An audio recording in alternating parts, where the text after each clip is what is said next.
जय जगन्नाथ। आपण जानती कि प्रभु जगन्नाथ कहीं पद्मवेश हुअन्ति? महाप्रभुंकर जड़े भक्त जहाँकर नाम मनोहर से प्रभुंक दर्शन पाई आसुथिबा बाटरे सुंदर पद्म पोखरीटिए देखिले।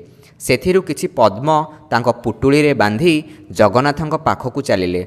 जेतेबेले जगन्नाथंकु समर्पण करिया पई मंदिर मध्यकु गले सेवायत माने तांको पुटुलीटिकु खोली देखिला बेलकु पद्मगुड़िक मौली कला पड़ जाइथिला। सेवायत भाविले मनोहर जगन्नाथंकु अपमान करिबा पई एभली करिछि।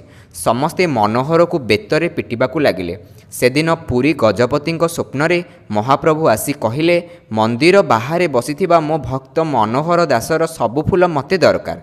सेदिन रातिरे मनोहर को खोजी अणागला। जगन्नाथंक आगरे मौली जाइथिबा फूल पुटुलीटी को खोलागला। देखिला बेलकु फूलगुड़िक सतेज और सुगंधित थिला। समस्ते एही दृश्य देखि आश्चर्य होइगले।